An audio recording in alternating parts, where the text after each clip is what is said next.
내, 내 새끼 살아있었어? 재벌가 대저택의 청소부로 들어간 62살 여인이 있었습니다. 휠체어에 앉아있는 도련님의 목덜미를 본 순간 그녀의 손에서 물 양동이가 떨어졌어요. 더러운 구정물이 최고급 카펫을 적셨지만 그녀는 그대로 바닥에 주저앉아 도련님의 바짓가랑이를 움켜쥐었습니다. 32년 전 잃어버렸던 핏덩이 아들이 눈앞에 있었어요. 하지만 도련님은 그녀를 거칠게 밀쳐내며 소리쳤습니다. 어디서 미친 청소부가 들어왔어? 당장 끌어내! 그의 눈에는 자신을 낳아준 친엄마를 알아보는 기색이 단 한 조각도 없었죠.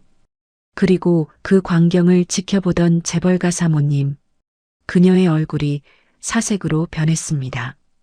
32년 전 그날 대체 이들에게 무슨 일이 있었던 걸까요? 이야기 시작 전 구독과 좋아요로 온기를 더해주세요. 어디서 듣고 계신지 댓글 남겨주시면 계신 그곳으로 건강과 행복의 기운을 가득 담아 보내드리겠습니다. 대기업 강 회장의 저택은 마치 거대한 성과 같았습니다. 천장에 매달린 샹들리에가 눈이 시리도록 차가운 빛을 쏟아내고 있었어요. 62살의 청소부 윤정이는 넓은 대리석 바닥에 바짝 엎드려 있었습니다. 그녀의 거칠고 투박한 두 손에는 낡은 걸레가 단단히 쥐어져 있었죠. 바닥에서 올라오는 뼈 시린 냉기가 얇은 작업복을 뚫고 뼛속까지 스며들었습니다. 하지만 정희는 굽은 허리를 단 한 번도 펼 생각조차 하지 못했어요. 그저 얼음장 같은 바닥에 얼굴을 묻은 채 묵묵히 걸레질만 반복했습니다. 이곳은 먼지 한 톨조차 용납되지 않는 숨막히는 부자들의 공간이었으니까요. 걸레를 쥔 손마디가 불에 댄 것처럼 후끈거리며 달아올랐습니다. 조금씩 앞으로 나아갈 때마다 왼쪽 다리에서 극심한 통증이 밀려왔어요. 작업복 바지 속에 감춰진 다리에는 끔찍하고 거대한 흉터가 자리 잡고 있었습니다. 32년 전 놀이공원에서 두 살배기 아들을 잃어버렸던 그날 밤의 흔적이었죠. 미친 듯이 인파를 헤집고 다니다 사람들에게 짓밟혀 찢겨나간 상처였습니다. 비가 오거나 날이 굳을 때면 그날의 기억처럼 다리가 살을 애는 듯 아파왔어요. 그래도 정희는 이새로 새어나오는 신음을 속으로 꾹 삼켰습니다. 아파서 주저앉을 여유 따위는 그녀의 가난한 삶에 허락되지 않았으니까요. 정희가 이 지옥 같은 저택에서 묵묵히 버티는 이유는 단 하나였습니다. 바로 중환자실에 누워있는 34살의 양아들 태준이 때문이었어요. 32년 전 핏덩이 아들을 잃고 길바닥을 헤매다 주워온 버려진 고아였습니다. 정희는 남의 집 변기를 닦고 주방을 전전하며 피 토하듯 그 아이를 키워냈죠. 그렇게 정성으로 키운 아들이 마침내 특수부 검사로 임관하던 날이었습니다. 세상을 다 가진 것 같았던 그날, 태주는 피를 토하며 차가운 바닥에 쓰러졌어요. 희귀 혈액 질환이라는 청천벽력 같은 진단이 무겁게 떨어졌습니다. 당장 수술하지 않으면 생명이 위태로운 무서운 병이었죠. 담당 의사가 내민 수술비 청구서에는 5억 원이라는 숫자가 적혀 있었습니다. 평생 허리띠를 졸라매고 살아온 정희에게는 상상조차 할 수 없는 큰 돈이었어요. 살던 단칸방에 보증금을 빼고 은행을 돌았지만 턱없이 부족하기만 했습니다. 벼랑 끝에 몰린 정희가 마지막으로 찾아간 곳은 다름 아닌 인력사무소였죠. 무슨 짓을 해서라도 내 새끼를 살려야 한다는 절박함 뿐이었습니다. 그때 소장이 건넨 전단지가 바로 이 대기업 저택의 입주 청소부 자리였어요. 도련님의 성질이 너무 괴팍해 모두가 도망치는 기피로 자리였습니다. 하지만 선불금으로 거액을 준다는 조건에 정희는 뒤도 돌아보지 않고 지장을 찍었죠. 사실 그 거액의 선불금은 단순한 청소부 월급이 아닌 끔찍한 입막음용 노예 계약이었습니다. 극도로 예민한 도련님이 예전 청소부들에게 폭력을 휘둘렀기에 목숨을 건 위험수당이자 저택의 비밀을 무덤까지 가져가야 한다는 기밀 유지비였죠. 만약 중간에 도망치거나 저택의 일을 누설하면 선불금의 10배인 50억 원을 물어내야 한다는 무시무시한 독소 조항이 숨어 있었습니다. 하지만 당장 내일 모레 양아들의 산소호흡기가 떨어질 판국에 정희에게 그런 지옥 같은 조건은 전혀 눈에 들어오지 않았습니다. 그렇게 들어온 저택의 생활은 하루하루가 끔찍한 모멸감의 연속이었습니다. 부엌에서는 매일같이 최고급 한우와 향긋한 송로버섯 냄새가 풍겨왔어요. 하지만 정희의 몫으로 남겨진 것은 언제나 차갑게 식어버린 찬밥 덩어리뿐이었습니다. 저택의 안주인인 오밀한 사모님은 유독 정희를 벌레 보듯 혐오했죠. 그녀는 결벽증이 심해 항상 하얀 실크 장갑을 끼고 저택을 돌아다녔습니다. 정희가 곁을 지나갈 때면 코를 쥐어막고 신경질적으로 향수를 뿌려댔어요. 어디서 이렇게 천박하고 역겨운 쓰레기 냄새가 나는 거야. 사모님의 날선 목소리가 매번 정희의 가슴에 비수처럼 꽂혔습니다. 정희는 모욕적인 말을 들을 때마다 더욱 깊이 고개를 푹 숙였습니다. 입술을 너무 꽉 깨물어 비릿한 피맛이 입안에 번질 정도였어요. 다른 젊은 도우미들조차 다리가 불편한 정희에게 가장 고된 일을 떠넘겼습니다. 산처럼 쌓인 분리수거와 넓은 정원의 잡초 뽑기는 모두 그녀의 몫이었죠. 매일 밤 곰팡이 냄새나는 지하방으로 돌아오면 온몸이 끊어질 듯 쑤셔왔습니다. 하지만 멍든 다리를 주무르며 정희는 품속에 품은 낡은 휴대폰을 꺼내 들었어요. 액정 속에 웃고 있는 태준의 사진을 보며 뜨거운 눈물을 삼켰습니다. 태준아, 엄마가 반드시 살려줄게. 조금만 더 버텨라. 오늘은 저택에서 가장 은밀하고 두려운 공간을 엎드려 청소하는 날이었습니다. 바로 2층 복도 끝에 자리 잡은 휠체어 탄 도련님의 방이었어요. 1년 전 의문의 교통사고로 하반신이 마비된 도련님은 몹시 예민했습니다. 마음에 들지 않으면 값비싼 화병을 집어 던지고 폭언을 쏟아내기 일쑤였죠. 정희는 덜덜 떨리는 손으로 커다란 무량동이와 걸레를 조심스레 챙겨 들었습니다. 계단을 오르는 내내 망가진 왼쪽 다리가 비명을 지르듯 욱신거렸어요.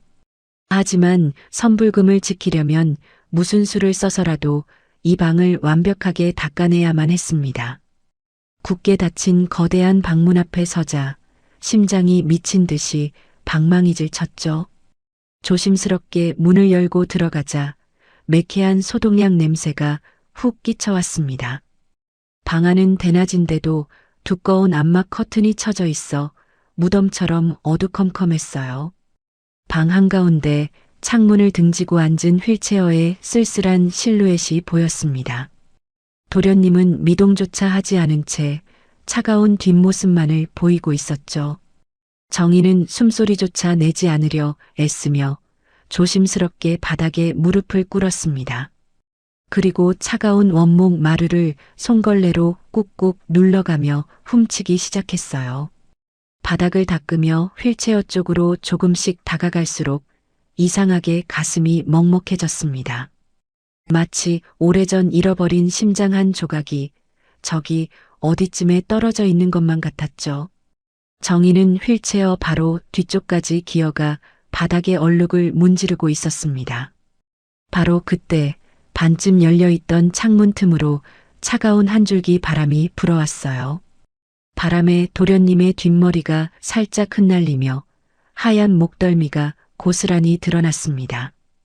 정희의 시선이 무심코 도련님의 오른쪽 귓바퀴 뒤편으로 향했죠. 그 순간 정희는 하마터면 비명을 지를 뻔하며 숨을 헉 들이켰습니다. 도련님의 귀 뒤편에 아주 선명한 초승달 모양의 붉은 점이 박혀 있었어요. 그것은 32년 전 잃어버린 그녀의 핏덩이 아들만이 가진 유일한 징표였습니다.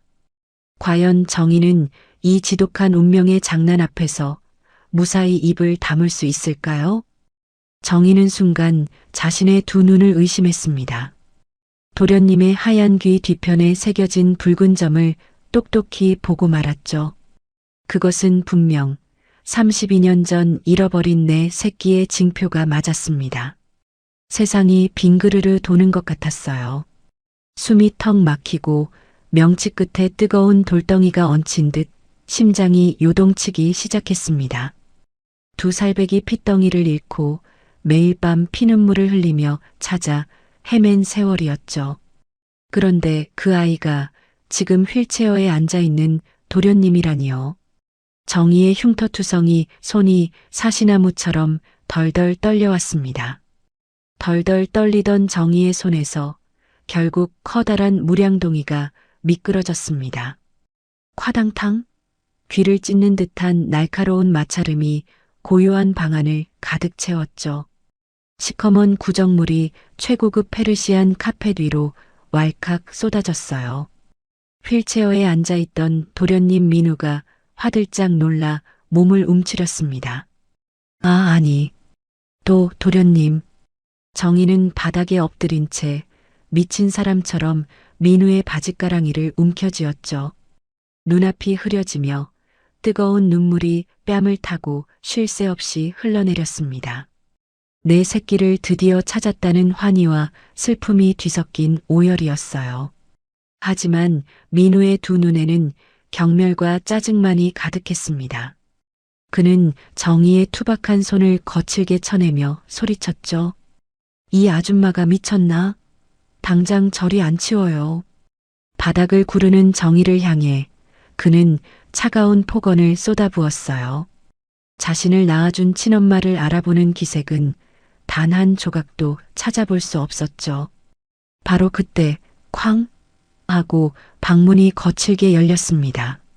소독약 냄새를 풍기며 하얀 실크 장갑을 낀 오밀한 사모님이 뛰어들어온 게 아니겠어요? 이게 무슨 소란이야? 그녀의 앙칼진 목소리가 복도를 울렸습니다. 화를 내며 방으로 들어서던 사모님의 발걸음이 그 자리에 멈춰 섰습니다. 바닥에 주저앉은 정희의 얼굴을 확인한 순간이었죠. 사모님의 우아했던 얼굴에서 순식간에 핏기가 가시며 하얗게 질려갔어요. 32년 전 놀이공원에서 마주쳤던 그 여자의 얼굴이 분명했습니다. 꼿꼿하던 사모님의 어깨가 미세하게 떨리기 시작하는 게 아니겠어요? 하얀 장갑을 낀 손은 드레스 자락을 생명줄처럼 꽉 틀어쥐고 있었죠. 오밀한의 두 눈동자는 극도의 공포와 당혹감으로 미친 듯이 흔들렸습니다. 훔쳐온 아이의 친엄마가 제 발로 호랑이 굴에 들어온 셈이었으니까요. 하지만 소시오패스 같은 사모님은 곧바로 우아한 가면을 다시 썼습니다. 그녀는 덜덜 떨리는 손을 뒤로 감추고 도끼 어린 목소리로 소리쳤죠. 당장 저 미친 청소부 끌어내지 않고 뭐해? 밖에서 대기하던 경호원들이 우르르 몰려와 정희의 흉터투성이 양팔을 거칠게 잡아챘어요. 어디서 천박한 쓰레기 냄새가 나잖아. 꼴도 보기 싫으니까 쫓아내. 사모님은 신경질적으로 향수를 뿌리며 정희를 향해 잔인한 인격살인을 저질렀죠. 정희는 바닥을 끌려가면서도 휠체어에 앉은 도련님을 향해 필사적으로 손을 뻗었습니다. 도련님, 도련님. 정희의 애끓는 목소리가 복도를 처절하게 울렸습니다. 하지만 민우는 불쾌하다는 듯 고개를 돌려버렸죠. 피눈물이 뺨을 타고 흘러내렸지만 정희는 발버둥 치는 것을 멈출 수 없었어요. 32년을 찾아 헤맨 내 핏덩이가 바로 저기 앉아 있었으니까요. 대리석 바닥에 질질 끌려가며 정희의 다리에 남은 거대한 흉터가 쓰라리게 긁혔습니다. 하지만 육체의 고통보다 아들에게 부정당한 마음의 상처가 수천 배는 더 아팠죠. 결국 정희는 차가운 저택 뒷문 밖으로 무참히 내동댕이 쳐지고 말았습니다. 쾅! 하고 육중한 뒷문이 닫히며 정희는 쫓겨났습니다. 한편 방에 남은 사모님은 억지로 입꼬리를 올려 웃어 보였죠. 민우야, 많이 놀랐지? 엄마가 다 알아서 할게. 그녀는 소독약 묻은 장갑으로 민우의 어깨를 조심스레 쓰다듬었어요. 하지만 사모님의 머릿속은 이미 복잡한 계산으로 빠르게 돌아가고 있었습니다. 저 늙은 청소부가 민우의 정체를 알아챈 것이 분명했죠. 선불금 5억 원을 빌미로 입을 막아야 할지 아니면 아예 숨통을 끊어버려야 할지 고민했습니다. 사모님의 눈동자에 섬뜩하고 차가운 살기가 스치고 지나갔어요. 차가운 바닥에 쓰러진 정희는 멍든 가슴을 부여잡고 오열했습니다. 하지만 이내 독하게 마음을 먹고 입술을 꽉 깨물었죠. 여기서 물러서면 양아들 태준이의 수술비도 친아들 민우도 모두 잃게 될 판이었어요. 어떻게든 저택으로 다시 들어가 진실을 밝히고 내 새끼를 품에 안아야만 했습니다. 빗방울이 하나둘 떨어지며 정희의 굽은 어깨를 차갑게 적시기 시작하는 게 아니겠어요? 그녀는 부서진 무릎을 세우며 다시금 저택의 거대한 철문을 노려보았습니다. 하지만 그것이 더 끔찍하고 잔혹한 비극의 시작일 줄은 꿈에도 몰랐죠. 차가운 저택에서 쫓겨난 정희는 하염없이 밤거리를 걸었습니다. 쏟아지는 빗줄기를 맞으며 32년 전 그날의 악몽 속으로 빠져들었죠.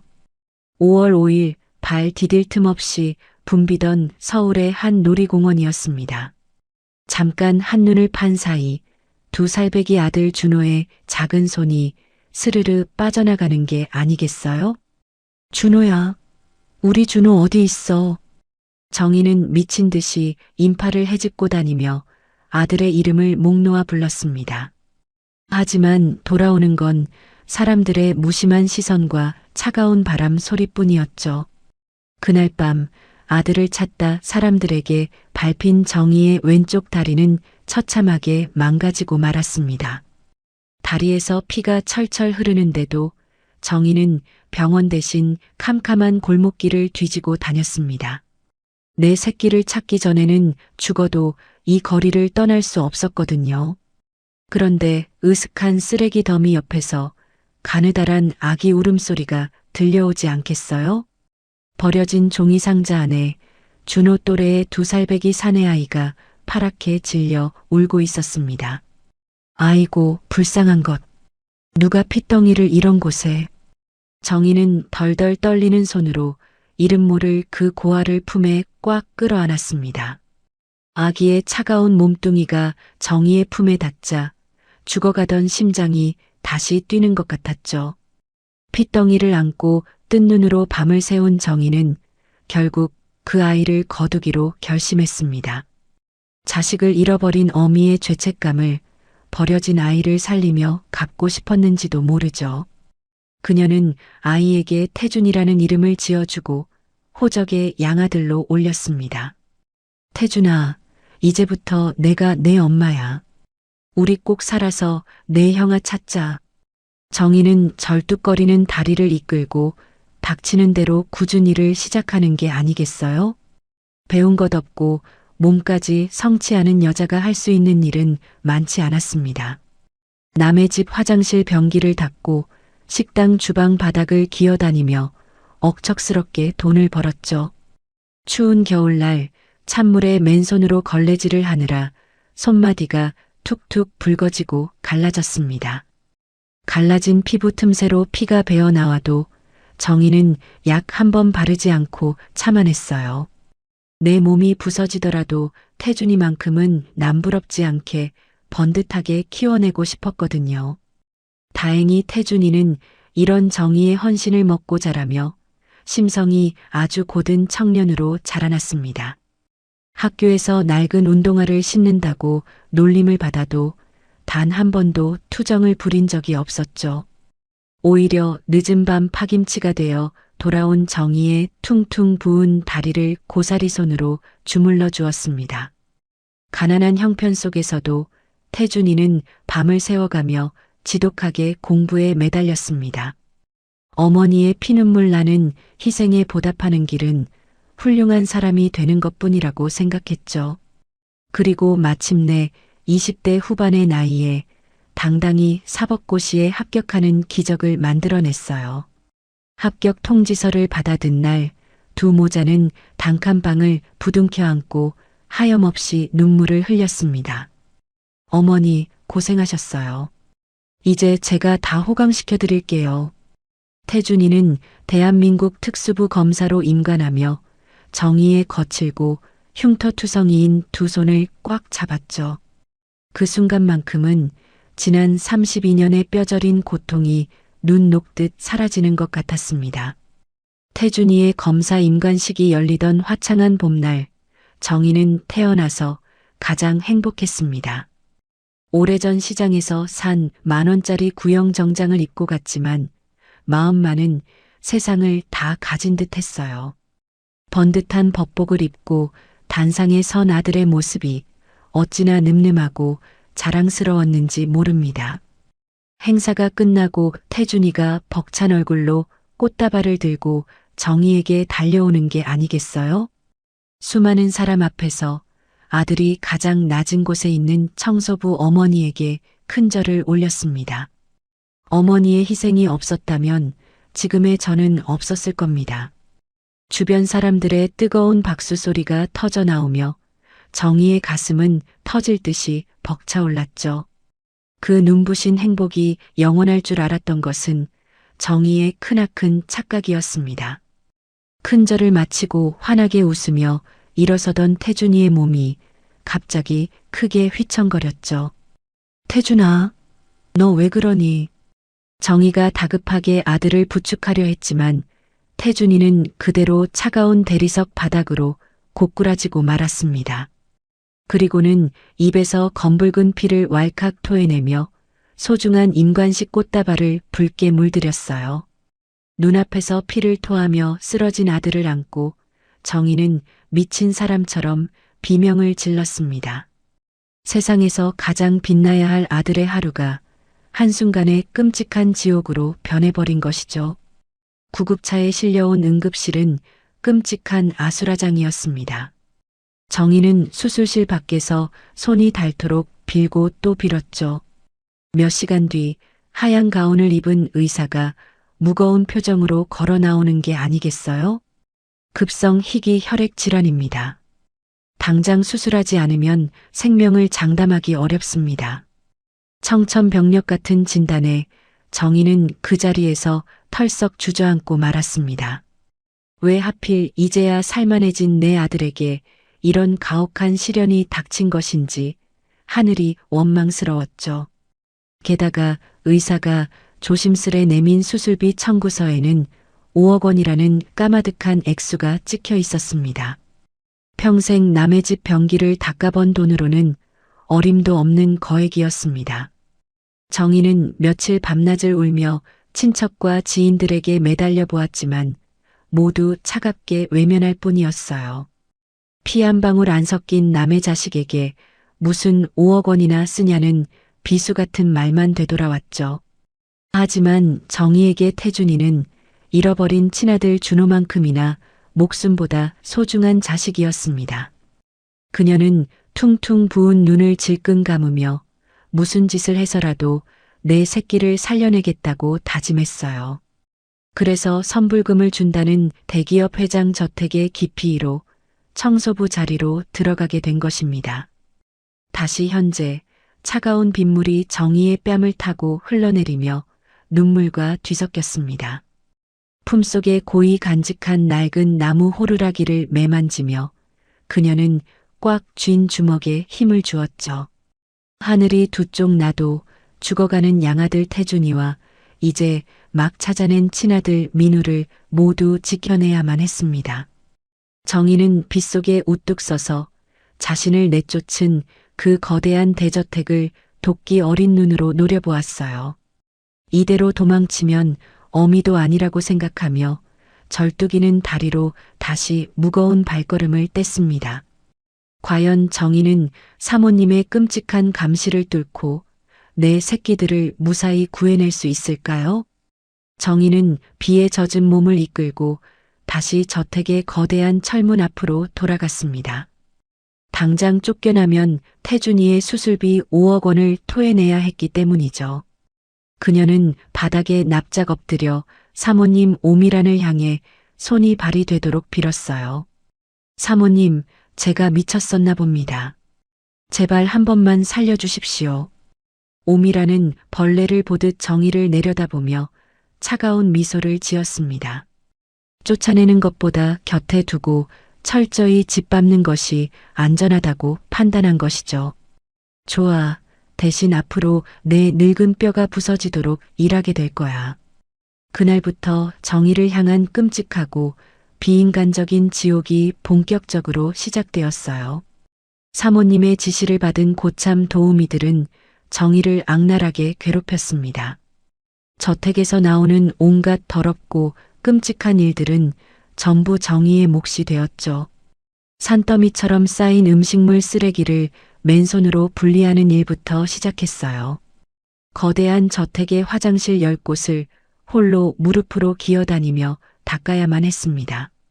류머티즘 관절염을 앓고 있는 정희의 손가락은 매일 밤 퉁퉁 부어올랐죠. 절뚝거리는 다리에서는 찌르는 듯한 통증이 쉬지 않고 밀려오는 게 아니겠어요? 하지만 고참들은 정희가 조금이라도 허리를 펴면 매몰차게 호통을 쳤습니다. 피도 눈물도 없는 그들의 텃세에 정희의 몸은 하루가 다르게 말라갔어요. 가장 고통스러운 것은 극도의 결벽증을 가진 사모님의 멸시였습니다. 오미라는 정희가 복도 끝에 보이기만 해도 신경질적으로 소독제를 뿌려댔죠. 하얀 실크 장갑을 낀 손으로 코를 틀어막고는 독서를 퍼붓는 게 아니겠어요? 어디서 이렇게 역겹고 천박한 쓰레기 냄새가 진동을 하는 거야. 그녀의 날 선 목소리는 정희의 가슴을 갈기갈기 찢어놓았습니다. 주제 파악도 못하고 저택을 더럽히는 꼴이라니 당장 내 눈앞에서 치워. 인격을 철저히 살인하는 모욕적인 단어들이 정희의 귓가를 무참히 때렸죠. 정희는 입술을 꽉 깨문 채 바닥에 이마를 대고 죄인처럼 엎드려 있어야만 했어요. 사모님은 원래 정희가 누려야 했을 화려한 삶을 철저하게 사유화하고 있었습니다. 최고급 실크 드레스를 입고 푹신한 소파에 앉아 비싼 차를 마셨죠. 그녀의 목에는 수억 원을 호가하는 영롱한 진주 목걸이가 빛나고 있었어요. 반면 진짜 안주인이었어야 할 정희는 다해진 작업복을 입고 바닥을 기었습니다. 사모님이 마시다 남긴 찬물이 바닥에 떨어지면 정희가 그것을 걸레로 훔쳐냈죠. 그 기막힌 시각적 대비는 보는 이의 억장을 무너지게 만들 정도로 비참했어요. 내 아들의 곁에서 가짜 엄마 행세를 하며 거드름을 피우는 악녀의 모습이었습니다. 정희는 피눈물을 삼키며 그 끔찍한 광경을 매일같이 견뎌내야만 했죠. 밥 먹는 시간조차 정희에게는 서러운 눈물의 연속이었습니다. 화려한 식당에서는 매일 최고급 한우와 랍스터가 상다리가 휘어지게 차려졌죠. 하지만 정희의 몫으로 주어지는 것은 도우미들조차 먹다 버린 찬밥 덩어리였어요. 그마저도 식탁에 앉지 못하고 캄캄한 지하 골방에서 먹어야만 했습니다. 쉰내가 나는 김치 한 조각에 찬밥을 물에 말아 허겁지겁 삼키는 게 아니겠어요? 목이 메어 캑캑거리면서도 정희는 숟가락을 결코 놓지 않았습니다. 배를 고르면 이 지옥 같은 노동을 도저히 버텨낼 재간이 없었으니까요. 비참한 현실 앞에서도 어미의 생명력은 잡초처럼 끈질기게 꿈틀거렸죠. 도련님의 방 근처에는 아예 얼씬도 하지 못하도록 철저히 통제당했습니다. 사모님은 건장한 경호원들을 시켜 민우의 방 앞을 24시간 지키게 했죠. 정희는 먼 발치에서라도 아들의 얼굴을 보고 싶어 까치발을 들곤 했어요. 하지만 그때마다 고참 도우미가 나타나 정희의 등짝을 매몰차게 후려쳤습니다. 미친 늙은이가 어딜 훔쳐봐. 또 쫓겨나고 싶어서 환장했어? 거친 욕설과 함께 밀쳐진 정희는 차가운 복도에 속절없이 나뒹굴었죠. 엎어진 무릎에서 피가 배어 나왔지만 그녀는 아픈 내색조차 할 수 없었어요. 그저 문틈으로 새어나오는 도련님의 기침소리에 가슴을 치며 눈물만 삼켰습니다. 밤이 되면 정희의 몸은 마치 두들겨 맞은 것처럼 비명을 질렀습니다. 손바닥에 굳은 살은 쩍쩍 갈라져 이불에 스치기만 해도 칼에 베인 듯 쓰라렸죠. 32년 전 다친 다리의 거대한 흉터는 불덩이처럼 뜨겁게 달아올랐어요. 정희는 캄캄한 골방에 웅크려 앉아 소리 죽여 짐승처럼 알아야만 했습니다. 명치 끝에 커다란 돌덩이가 얹힌 것처럼 숨을 쉴 때마다 가슴이 답답해져 왔죠. 하지만 그녀는 품속에서 꼬깃꼬깃해진 태준이의 사진을 꺼내 들었어요. 그리고 불에 탄 낡은 나무 호루라기를 얼굴에 부비며 마음을 다잡았습니다. 내 새끼들을 위해서라면 불지옥이라도 맨발로 걸어갈 수 있는 것이 어미였죠. 어느 날 저택 마당에서 쓰레기를 치우던 정희는 참혹한 광경을 목격했습니다. 사모님이 민우가 먹을 음식에 알 수 없는 하얀 가루를 섞고 있었던 거예요. 이 약을 먹어야 민우가 얌전해지지. 휠체어에서 영원히 못 일어나게 말이야. 사모님의 혼잣말을 엿들은 정희는 심장이 덜컥 내려앉는 것만 같았죠. 건강했던 친아들을 하반신 마비로 만든 악마가 바로 저 여자였던 것입니다. 분노로 온몸의 피가 거꾸로 솟구치고 턱관절이 부서져라 이를 악물었어요. 당장이라도 뛰쳐나가 저 악녀의 목을 졸라버리고 싶은 충동이 일었죠. 하지만 지금 섣불리 나섰다가는 두 아들 모두를 영영 잃게 될 것이 뻔했습니다.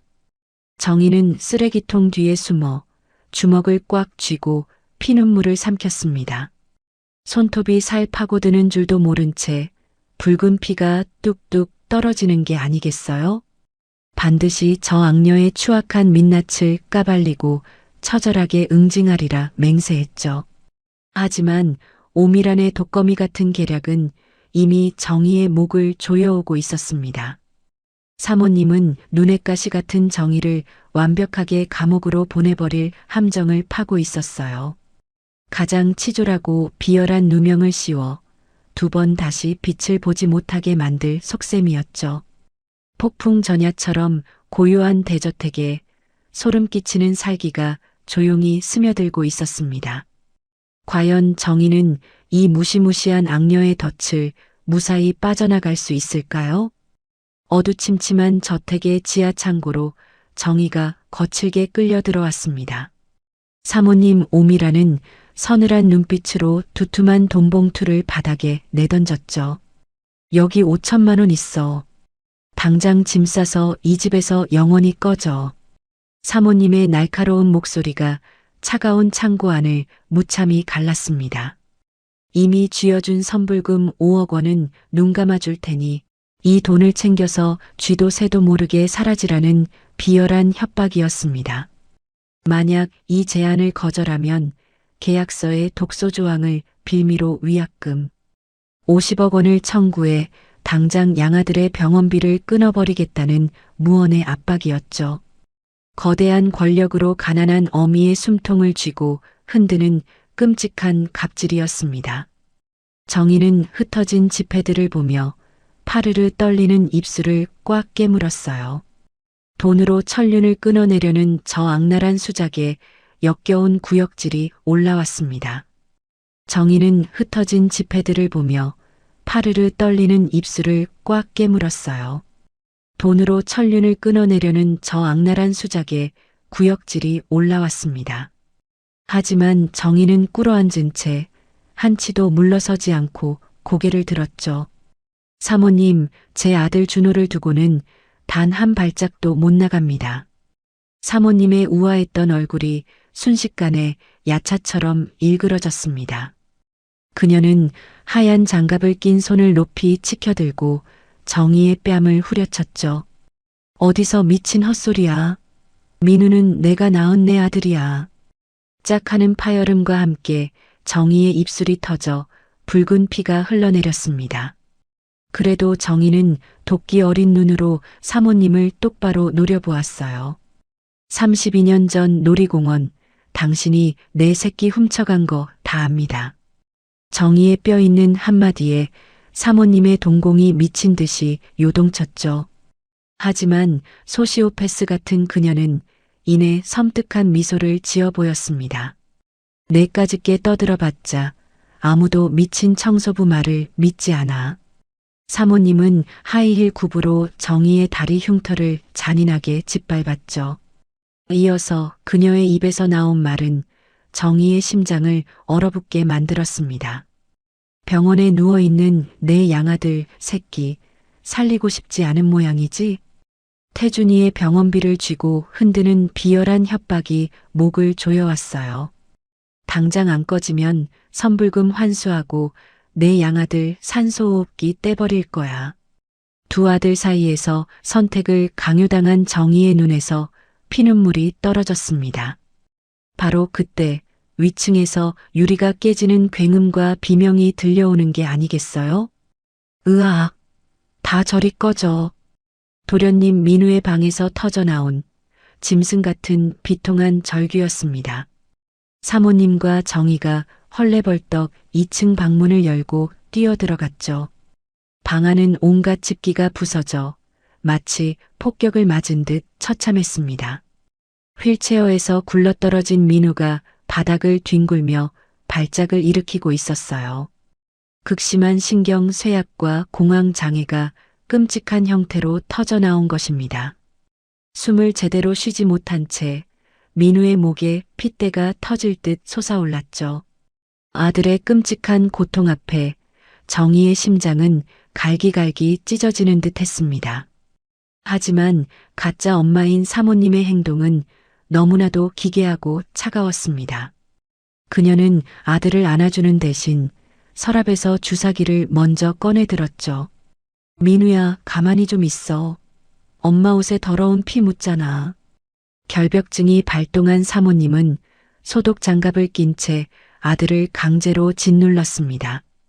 차가운 진정제 바늘을 찌르려는 그녀의 모습은 악마와 다를 바 없었어요. 숨이 넘어가는 와중에도 민우는 사모님의 손길을 격렬하게 거부했습니다. 팔을 마구 휘젓다 그만 날카로운 유리 파편에 팔이 깊게 베이고 말았죠. 붉은 피가 솟구치는 순간 정희는 더 이상 이성을 유지할 수 없었습니다. 정희는 짐승처럼 울부짖으며 유리 파편이 뒹구는 바닥으로 몸을 던졌습니다. 그리고 발버둥 치는 민우의 몸을 피나는 맨손으로 꽉 끌어안았죠. 어딜 감히 천박한 손을 대. 당장 떨어지지 못해. 사모님이 악을 쓰며 정희의 머리채를 잡아당겼지만 소용없었습니다. 정희는 온몸으로 사모님을 밀쳐내고 아들을 품속으로 깊이 파묻었어요. 장갑 낀 가짜 엄마의 차가운 통제와는 비교도 안 되는 뜨거운 품이었습니다. 걸레질로 굳은 살이 박인 흉터투성이 맨손이 아들의 등을 쓸어내리기 시작했죠. 그것은 핏줄을 향한 어미의 가장 강렬하고 본능적인 몸부림이었습니다. 정희는 파들파들 떠는 민우의 넓은 등을 일정한 박자로 두드리기 시작했습니다. 토닥, 토닥. 32년 전 아기를 재울 때 쓰던 특유의 3박자 리듬이었죠. 그리고 그녀의 떨리는 입술 사이로 아주 낮고 구슬픈 허밍이 흘러나왔어요. 이름 모를 낡은 자장가가 피비린내 나는 방 안을 따뜻하게 채웠습니다. 이성은 32년의 세월을 잊었지만 신체는 어미의 온기를 기억하고 있었죠. 정희의 투박한 심장 박동 소리가 민우의 가슴으로 고스란히 전해졌습니다.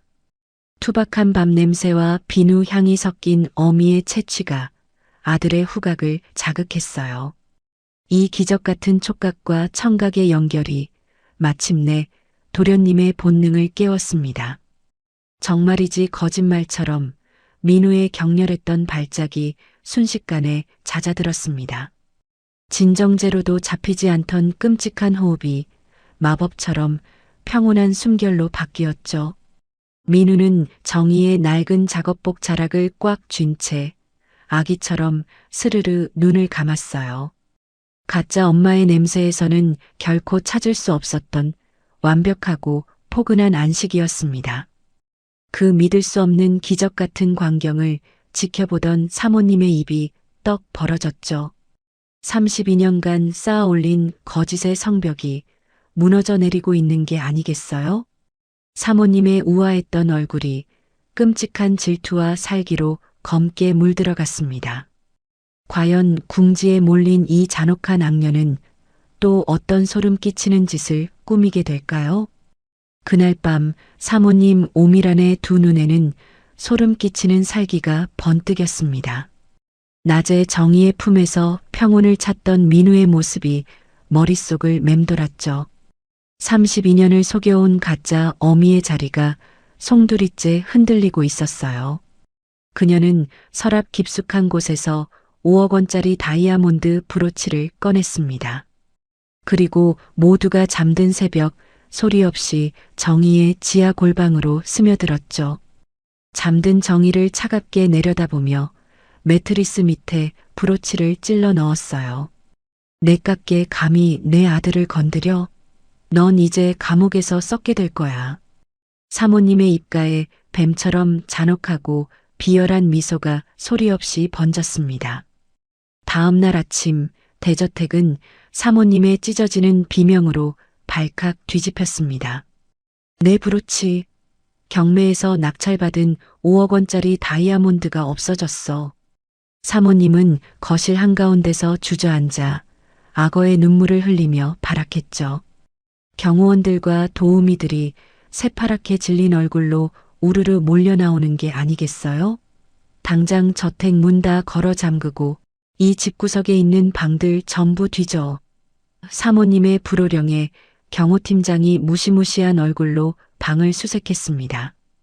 마당을 쓸던 정희도 영문도 모른 채 거실 한가운데로 거칠게 끌려왔어요. 무언가 끔찍한 일이 벌어지고 있다는 불길한 예감이 정희의 목을 조여왔죠. 얼마 지나지 않아 방을 수색하던 경호팀장이 거실로 뛰어 올라왔습니다. 그의 두툼한 손에는 눈부시게 반짝이는 다이아몬드 브로치가 들려 있었죠. 사모님, 윤정의 청소부의 매트리스 밑바닥에서 이걸 찾아냈습니다. 경호팀장의 말이 떨어지기가 무섭게 정희의 심장이 쿵 떨어졌어요. 아, 아닙니다. 저는 저게 뭔지도 모릅니다. 정말 결백해요. 정희가 억울함에 피눈물을 흘리며 바닥에 엎드려 울부짖는 게 아니겠어요? 하지만 사모님은 싸늘한 표정으로 다가가 정희의 뺨을 힘껏 후려쳤습니다. 천박한 도둑년. 내 그럴 줄 알았어. 당장 경찰서로 끌고 가. 정희는 2명의 건장한 경호원에게 양팔을 꺾인 채 질질 끌려갔습니다. 사모님, 어떻게 이러실 수 있습니까? 제발 이러지 마세요. 정희의 처절한 절규가 샹들리에가 달린 거실을 섬뜩하게 울렸죠. 5억 원짜리 절도죄를 뒤집었으면 이대로 차가운 감방에서 썩어야만 했어요. 그렇게 되면 병원에 누워있는 양아들 태준이의 목숨도 끝나는 것이었습니다. 무엇보다 겨우 찾아낸 친아들 민우를 저 악마에게 넘겨야만 했죠. 억울함과 공포가 뒤섞여 정희의 입술에서는 짐승 같은 오열이 터져나왔습니다. 당신이 사람이냐? 32년 전에도 모자라 내 새끼를 또 뺏으려 들어. 사모님은 질질 끌려가는 정희에게 다가가 귓가에 차갑게 속삭였습니다. 입 함부로 놀리지 마. 내 양아들 산소호흡기 떼지는 꼴 보기 싫으면. 그 소름 끼치는 악마의 협박에 정희의 두 눈에서 절망의 눈물이 쏟아졌죠. 아무리 발버둥 쳐도 거대한 재벌가의 권력 앞에서는 한낱 먼지일 뿐이었어요. 경호원들은 자비조차 없이 흉터투성이인 정희를 현관 밖으로 내동댕이 쳤습니다.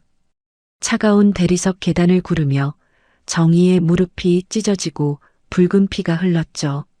안 돼. 이대로는 못 가.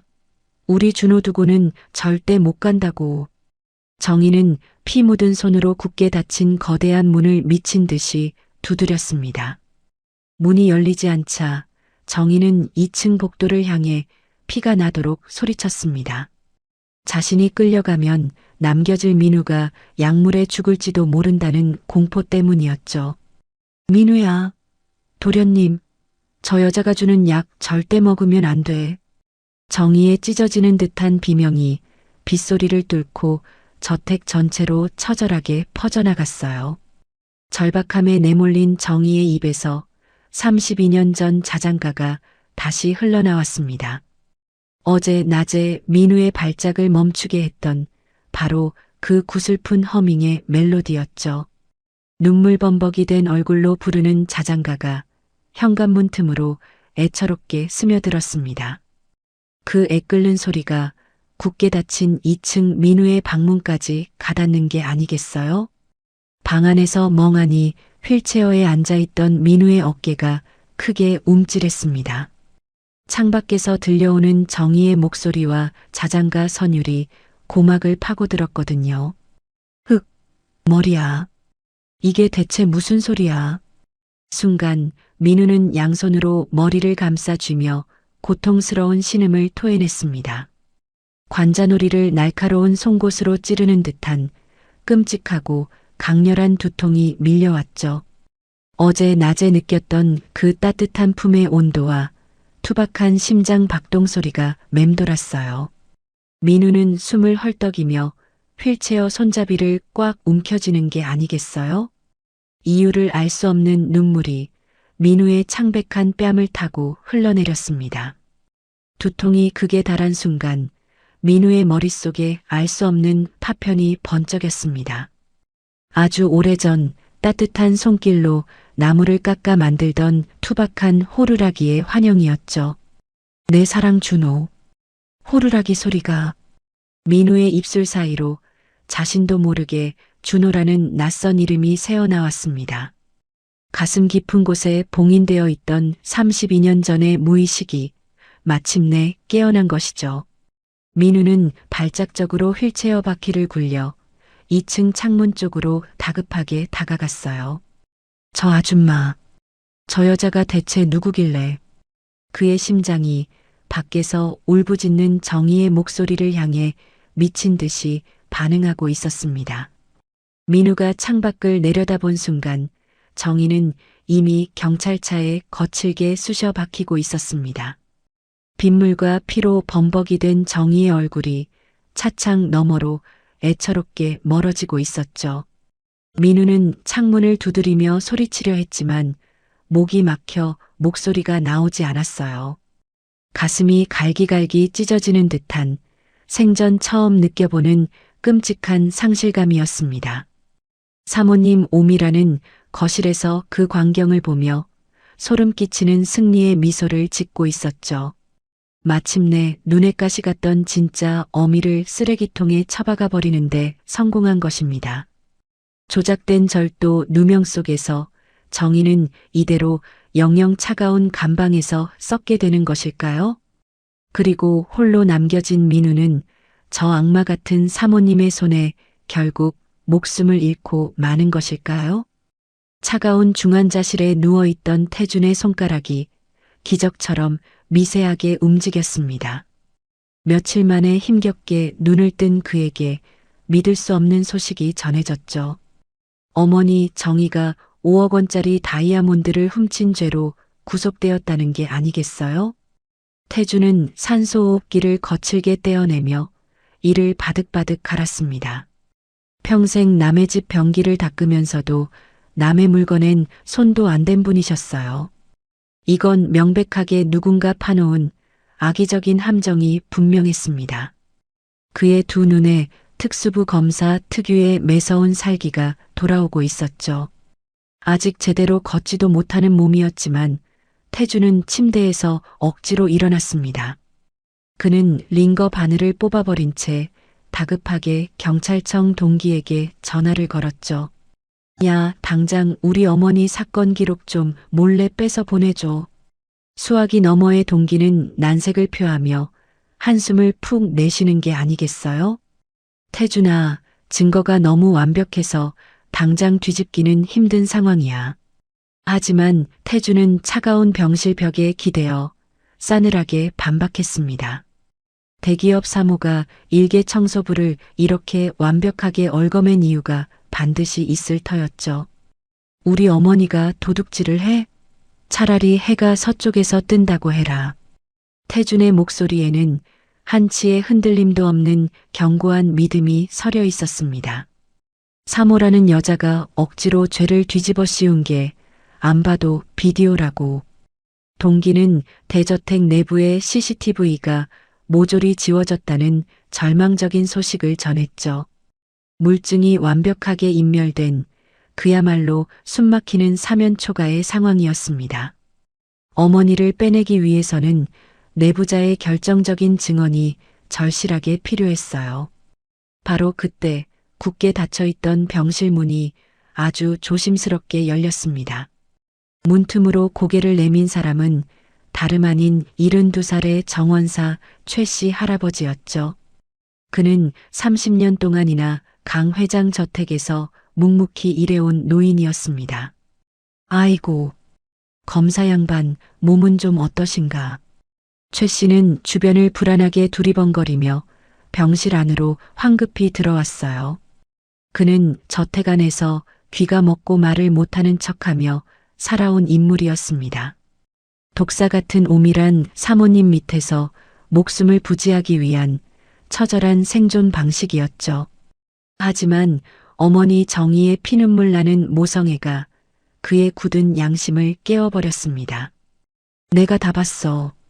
그 독사 같은 여자가 벌인 끔찍한 짓거리를 말이야. 최 씨 할아버지는 품속에서 꼬깃꼬깃한 낡은 이동식 저장 장치를 꺼냈습니다. 그리고 그것을 태준의 거친 손에 아주 단단하게 쥐어주는 게 아니겠어요? CCTV 원본 영상이야. 사모가 보석을 숨기는 장면이 다 찍혔지. 태준의 동공이 지진이라도 난 것처럼 미친 듯이 요동치기 시작했습니다. 정의가 모욕을 당하면서도 아들을 지키려던 모습에 늙은 정원사가 각성한 것이었죠. 힘없는 시니어들의 뜨거운 연대가 드디어 거대한 반격의 서막을 열었어요. 그리고 한 가지 더, 자네가 반드시 알아야 할 끔찍한 비밀이 있어. 최 씨 할아버지의 주름진 목소리가 병실의 차가운 공기를 무겁게 짓눌렀죠. 사모가 애지중지하는 그 휠체어 탄 도련님, 사모가 배 아파 낳은 자식이 아니야. 태주는 망치로 머리를 세게 얻어맞은 것처럼 그 자리에 굳어버렸습니다. 32년 전 오미란이 미국에서 핏덩이를 안고 돌아왔던 수상한 과거를 털어놓았어요. 우연히 듣게 된 오미란의 통화 내용 속에는 유괴라는 무시무시한 단어가 있었죠. 퍼즐 조각들이 소름 끼치도록 하나둘 완벽하게 제자리를 찾아가고 있었습니다. 태주는 떨리는 손으로 노트북을 열고 할아버지가 준 영상을 재생했습니다. 화면 속에는 모두가 잠든 새벽 골방으로 스며드는 오미란의 모습이 선명하게 담겨 있었죠. 그녀가 매트리스 밑에 다이아몬드를 밀어넣는 장면이 한치의 오차 없이 증명되었어요. 어머니의 억울한 누명이 벗겨지는 순간 태준의 눈에서 뜨거운 눈물이 흘러내렸습니다. 어머니, 조금만 기다리세요. 제가 다 부숴버릴 테니까요. 그의 가슴 속에서 활활 타오르는 분노가 차가운 복수의 칼날로 벼려지고 있었죠. 이제 사냥개가 되어 저 추악한 재벌가를 물어뜯을 시간이 코앞으로 다가왔습니다. 32년 전 유괴 사건의 단서까지 쥐게 된 태준의 눈빛이 무섭게 번뜩였습니다. 그는 병원복을 거칠게 벗어 던지고 옷장 구석에 걸어둔 낡은 정장을 꺼내 입었죠. 비록 몸은 만신창이었지만 특수부 검사의 냉철하고 예리한 감각이 완벽하게 깨어났어요. 최 씨 할아버지도 태준의 어깨를 꽉 쥐며 굳건한 눈빛으로 고개를 끄덕였습니다. 내 남은 목숨을 걸고라도 자네 어머니를 꼭 돕겠어. 어머니를 구하기 위한 아들과 늙은 정원사의 공조가 폭풍처럼 몰아칠 준비를 마쳤죠. 과연 태준은 저 거대한 철문을 부수고 어머니의 한 맺힌 눈물을 닦아줄 수 있을까요? 태준은 링거를 뽑아버린 창백한 손으로 최 씨 할아버지가 건넨 USB 자료를 샅샅이 뒤지기 시작했습니다. 수십 년 전 저택의 가계도와 오밀한 사모의 과거 행적이 담긴 판도라의 상자였죠. 특수부 검사 특유의 날카로운 직감이 32년 전 그녀가 미국으로 돌연 출국했던 날짜를 단숨에 포착했습니다. 태준은 즉시 검찰청 정보망에 은밀하게 접속해 그의 5월의 출입국 기록을 모조리 뽑아 올리기 시작하는 게 아니겠어요? 모니터를 뚫어지게 바라보는 그의 핏발선 눈동자에 서늘하고 예리한 빛이 번뜩였습니다. 물론 중환자인 태준이 링거를 꽂은 채 이 모든 곳을 직접 뛰어다닐 수는 없었습니다. 대신 그의 곁에는 불의와 타협하지 않는 태준을 친형처럼 따르던 충직한 특수부 후배 수사관들이 있었죠. 태준이 병상에 누워 날카로운 두뇌로 수사의 방향을 지시하면 후배 수사관들이 밤낮 없이 현장을 뛰어다니며 증거를 물어오는 완벽한 공조였습니다. 피를 토하며 쓰러졌던 에이스 검사의 복귀 소식에 검찰청 내부의 정의로운 칼잡이들이 오미란이라는 거대한 악을 무너뜨리기 위해 똘똘 뭉친 결과였어요. 32년 전 낡은 서류 기록은 그야말로 소름 끼치는 진실의 첫 번째 조각이었습니다. 오미란은 분명 혼자서 미국행 비행기에 올랐어요. 하지만 불과 한 달 뒤 한국으로 돌아올 때는 2살배기 사내아이를 품에 안고 입국한 것으로 확인되었습니다. 서류상으로는 미국에서 몰래 낳아 데려온 친자식으로 감쪽같이 위조되어 있었죠. 미국 병원 출생 증명서가 완전히 가짜잖아. 브로커를 껴서 철저하게 신분을 세탁한 거야. 태준의 입술 사이로 기가 막히다는 듯한 차가운 탄식이 무겁게 새어나왔습니다. 태준은 떨리는 손으로 서랍 속 어머니 정희의 낡은 일기장을 조심스레 꺼내 들었습니다. 그곳에는 정희가 핏덩이 아들 준호를 잃어버렸던 지옥 같은 그날의 날짜가 피눈물처럼 적혀 있었죠. 32년 전 5월 5일 어린이날. 놀랍게도 오미란이 정체불명의 2살배기 아이를 데리고 미국으로 급히 도피했던 바로 그 시점과 소름 돋게도 완벽하게 일치했습니다. 그제야 태준의 머릿속에 벼락 같은 깨달음이 내리꽂혔어요. 저택에서 어머니를 짐승처럼 짓밟고 모욕하던 휠체어 탄 도련님이 바로 잃어버린 형 준호였던 것입니다. 세상에, 어머니는 당신 배 아파 낳은 친아들에게 그런 끔찍한 멸시를 당하고 계셨던 거야. 태준은 두 손으로 창백한 얼굴을 감싸 쥐고 어깨를 들썩이며 소리 죽여 오열했습니다. 평생 남의 집 변기를 닦으며 자신을 키워준 어머니의 흉터투성이 손이 떠올라 가슴이 갈기갈기 찢어질 것만 같았죠. 오미라는 그룹 안주인 자리를 지키기 위해 길 잃은 남의 자식을 훔쳐온 극악무도한 유괴범이었습니다. 깊은 슬픔은 이내 통제할 수 없는 거대한 분노로 활활 타오르기 시작했어요. 태준은 붉어진 눈시울을 닦아내며 두 번째 진실을 향해 매서운 칼날을 겨누었습니다. 이번에는 도련님 민우를 휠체어에 주저앉힌 1년 전의 의문스러운 교통사고를 낱낱이 파헤칠 차례였습니다. 정원사 할아버지가 몰래 복사해둔 차량 정비 내역서에는 변두리에 아주 낯선 정비소 이름이 적혀 있었죠. 태주는 수사관들을 쥐어짜 단 하루 만에 그 정비소 사장의 은밀한 은신처를 기어코 찾아냈습니다. 캄캄한 취조실 책상에 결박된 정비소 사장은 비오듯 땀을 뻘뻘 흘리며 사시나무 떨듯 겁에 질려 있었어요. 태주는 그의 눈앞에 사고 당시 날카롭게 끊어져 있던 브레이크, 5일선 사진을 거칠게 내동댕이 치는 게 아니겠어요? 이거 쥐가 갉아먹은 거 아닙니다. 누군가 작정하고 예리한 공구로 도려낸 인위적인 절단면이잖아요. 태준의 벼락 같은 호통에 정비소 사장의 얼굴은 단숨에 잿빛으로 변했습니다. 살인 미수로 평생 캄캄한 감방에서 썩고 싶지 않으면 누가 시킨 짓인지 똑바로 불어. 태준이 책상을 거칠게 내리치며 윽박지르자 사장은 결국 무릎을 꿇고 덜덜 떨며 울음을 터뜨렸습니다. 오밀한 사모님이 시켰습니다. 도련님이 그룹 후계자로 올라서는 걸 막아야 한다면서 2억 원을 주고 브레이크를 끊으라고 지시했어요. 끔찍한 악마의 민낯이 백일하에 드러나는 순간이었죠.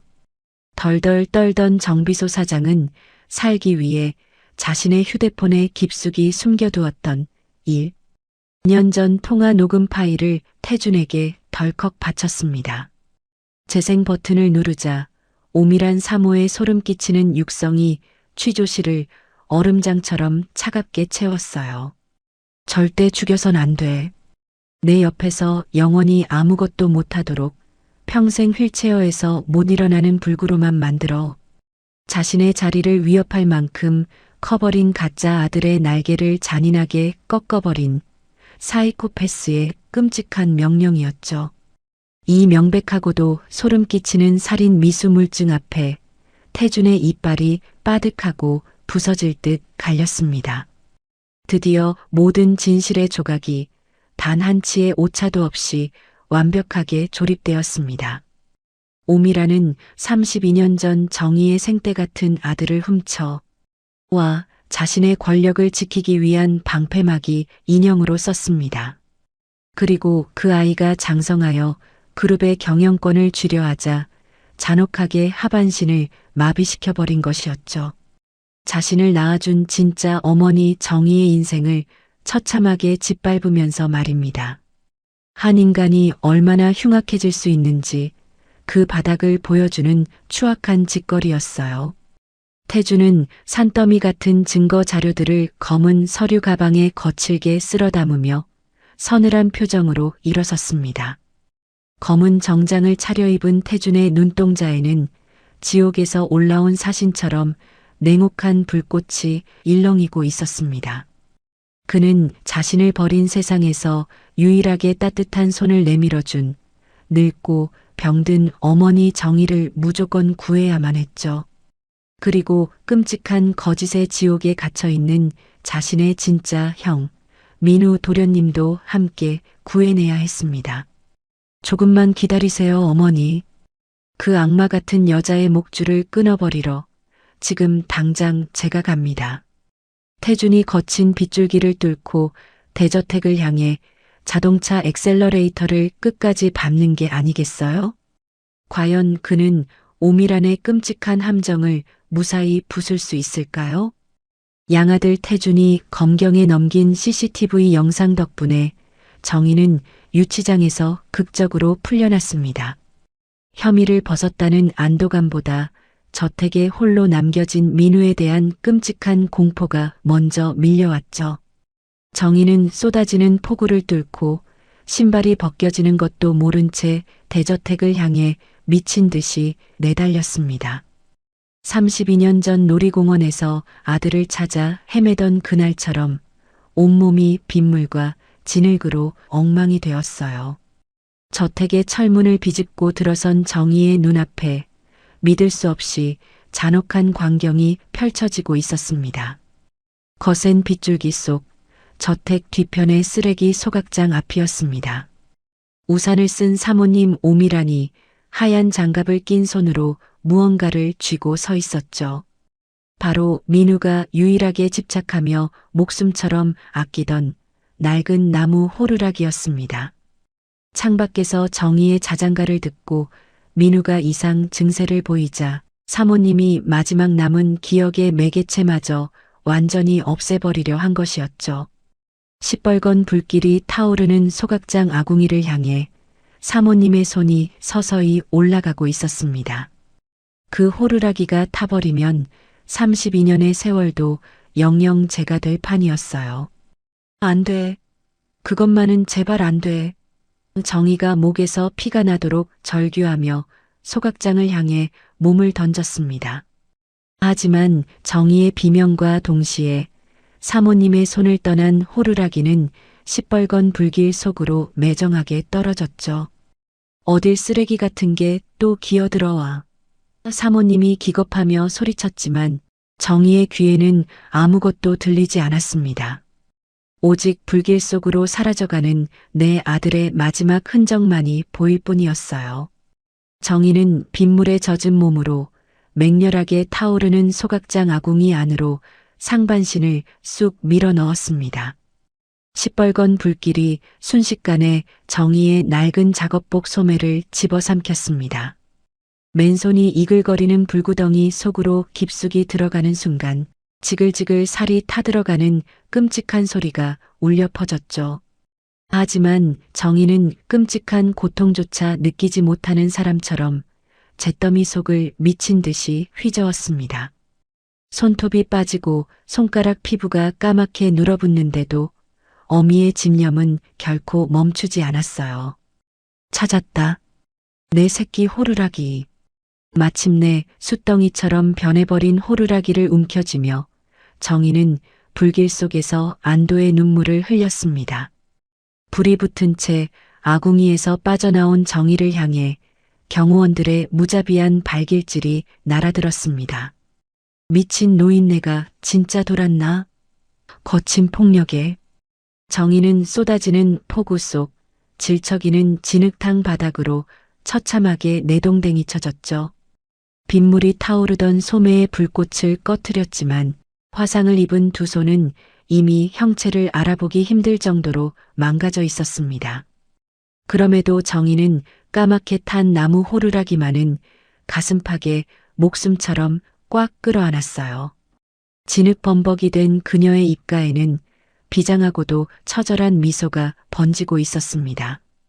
그 광경을 지켜보던 사모님 오미란의 얼굴이 흉측하게 일그러졌습니다. 당장 전현손에서 저 쓰레기 뺏어서 짓이겨버려.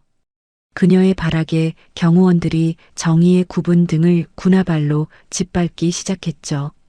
뼈가 으스러지는 듯한 고통이 척추를 타고 올라왔지만 정희는 태아처럼 몸을 둥글게 말고 호루라기를 지켜냈습니다. 짓밟히고 걷어차이면서도 입술을 깨물며 신음조차 흘리지 않았어요. 내 핏덩이 준호를 향한 어미의 본능은 그 어떤 폭력으로도 꺾을 수 없는 무쇠보다 강한 것이었으니까요. 경호원의 구둣발에 머리가 짓눌린 채 정희의 눈앞에 자신이 목숨 걸고 지켜낸 호루라기가 보였습니다. 겉면은 불에 탁까맣게 그을렸지만 기적처럼 안쪽의 나무는 온전하게 남아 있었죠. 그곳에는 32년 전 정희가 직접 칼로 서툴게 파놓았던 글씨가 선명하게 새겨져 있었습니다. 내 사랑 준호. 빗물에 씻긴 그 작은 글씨를 보는 순간 정희는 짐승처럼 오열하고 말았어요.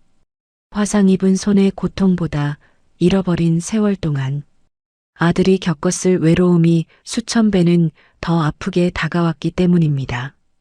바로 그때 억수같이 쏟아지는 빗속을 뚫고 누군가 휠체어 바퀴를 미친 듯이 굴리며 다가왔습니다.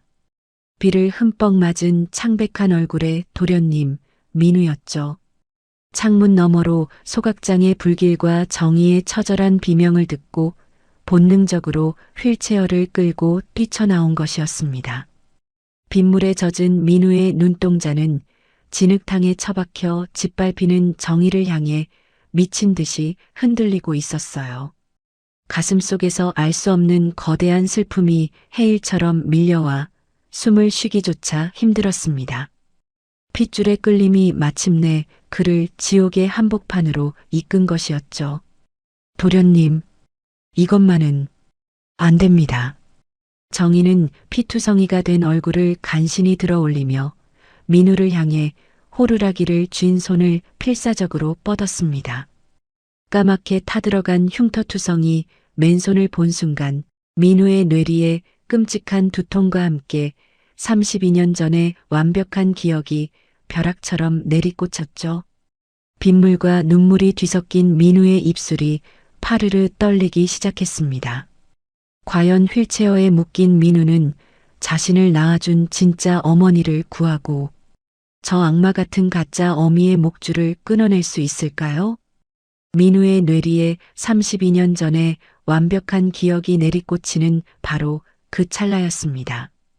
빗속에서 몸을 떨며 입술을 달싹이는 민우를 본 사모님 오미란의 등골이 서늘해졌죠.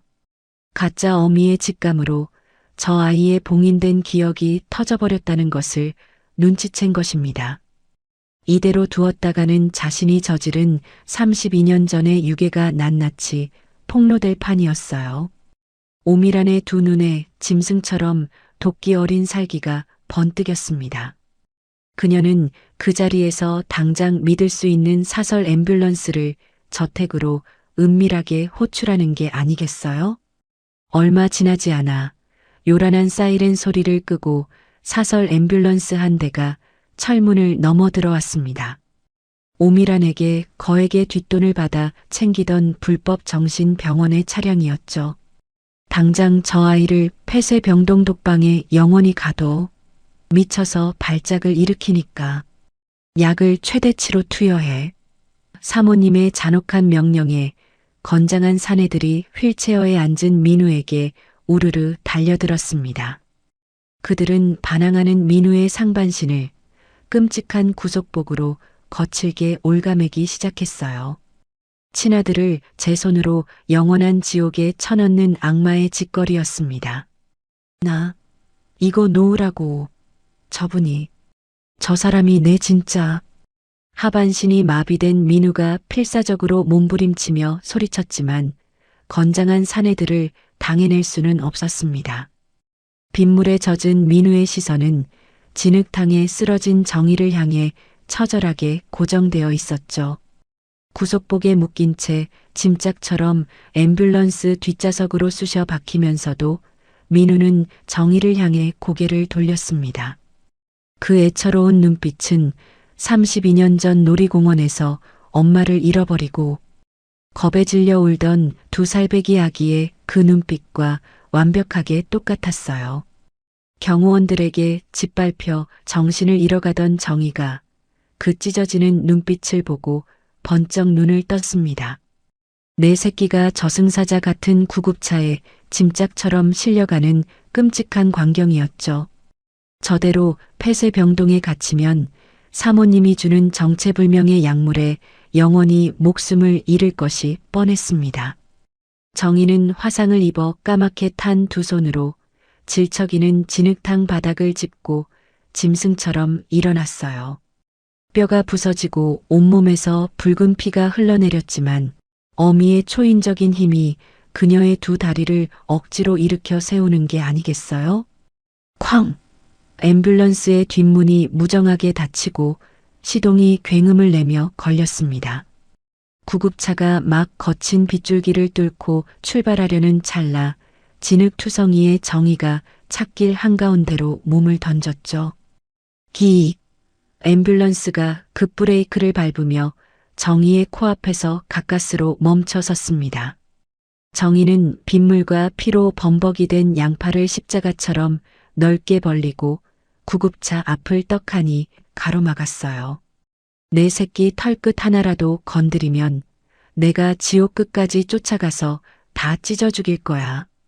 하늘이 무너지는 듯한 어미의 피 끓는 포효였습니다. 현관 비가림막 아래서 그 광경을 지켜보던 오미란이 핏대를 세우며 악을 썼습니다. 뭐하고 있어? 저 미친 노인네 그냥 깔아뭉개고 당장 밟고 지나가란 말이야.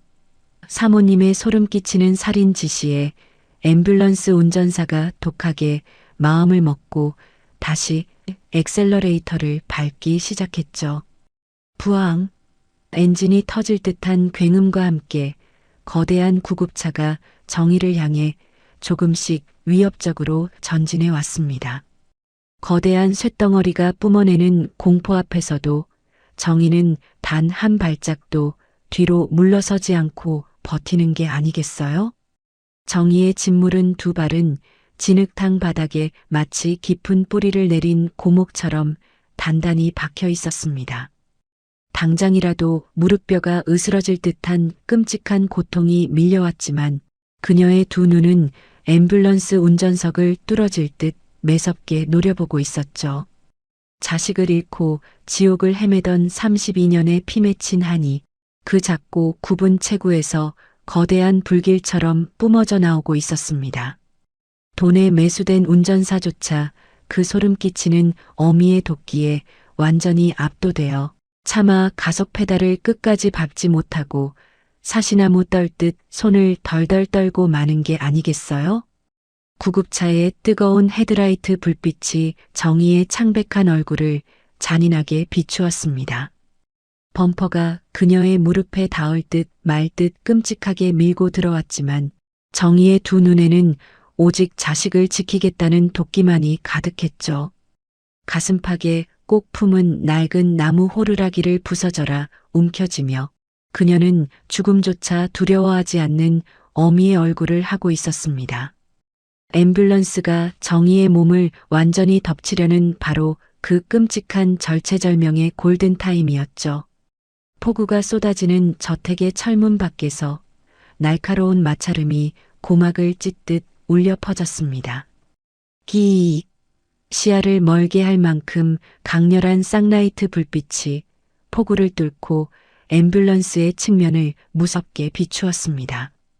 거대한 빗줄기를 가르며 미친 속도로 돌진해온 날렵한 검은 세단. 한 대가 구급차 앞을 완벽하게 가로막으며 급브레이크를 밟았죠. 조금만 늦었어도 정의가 바퀴 밑에 깔려 끔찍한 죽음을 맞이했을 아슬아슬한 순간이었습니다. 앰뷸런스 운전사가 기겁하며 멈춰서고 저택 현관에 서 있던 오미란의 동공이 미친 듯이 흔들렸어요. 빗속에 멈춰선 검은 세단의 묵직한 문이 아주 천천히 열리기 시작했습니다. 번쩍이는 번개 불빛 아래 차에서 내린 남자의 구두가 진흙탕을 무겁게 밟았습니다. 바로 병상에서 죽어가던 양아들 특수부 검사 태준이었어요. 그의 가슴팍에는 차가운 은빛 검사 배지가 비수처럼 날카롭게 번쩍이고 있었죠. 빗물과 진흙, 핏물로 엉망이 된 가장 비참한 모습의 청소부. 어머니와 최고급 정장을 입은 가장 번듯한 모습의 검사 아들. 그 극명하고도 숨막히는 시각적 대비가 저택 마당을 압도하는 게 아니겠어요? 마침내 판을 뒤집을 서늘한 심판자가 등장한 이 지독한 운명의 끝은 과연 어떻게 흘러가게 될까요? 차에서 내린 태준의 두 다리는 금방이라도 쓰러질 듯 위태롭게 휘청거렸습니다. 수술도 받지 못한 중환자의 몸이었기에 그의 창백한 손등에는 링거를 강제로 뽑아낸 붉은 핏자국이 선명하게 남아 있었죠. 혼자서는 제대로 서 있기도 힘든 상태였지만 태준은 다급하게 뛰어온 후배 수사관들의 부축을 억지로 뿌리쳤습니다. 죽음의 문턱에서 기어나온 아들이 뿜어내는 처절한 살기가 폭우 속을 완벽하게 압도하고 있었어요. 오직 억울한 어머니를 살리겠다는 지독한 집념 하나가 부서져가는 태준의 육체를 강제로 일으켜 세운 기적이었습니다. 폭우를 뚫고 내린 태준의 서늘한 시선이 덜덜 떠는 사모님 오미란을 향해 정통으로 꽂혔습니다.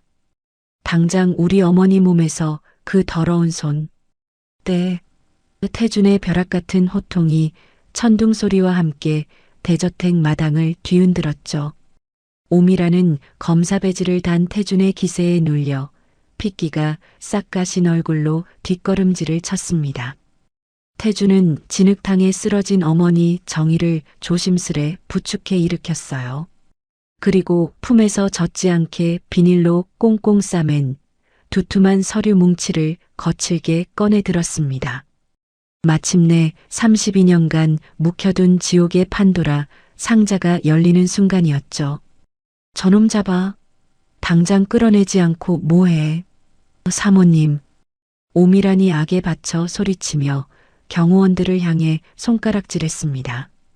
건장한 경호원들이 태준을 향해 험악하게 달려들려는 바로 그 찰나였죠. 뒤이어 들이닥친 검은 승합차 여러 대에서 건장한 체격의 특수부, 검찰 수사관 수십 명이 우르르 쏟아져 나왔습니다. 그들은 순식간에 대저택 경호원들을 완벽하게 에워싸고 바닥에 거칠게 짓눌러 제압해버리는 게 아니겠어요? 거대한 재벌가의 썩어빠진 권력이 국가의 무서운 공권력 앞에서 단숨에 무릎을 꿇고 박살나는 통쾌한 순간이었습니다. 32년 전 5월 5일 미국 병원 출생 증명서가 완전히 가짜라는 증거물입니다. 태준이 서류를 오미란의 발밑에 무참히 집어 던지며 소리쳤습니다.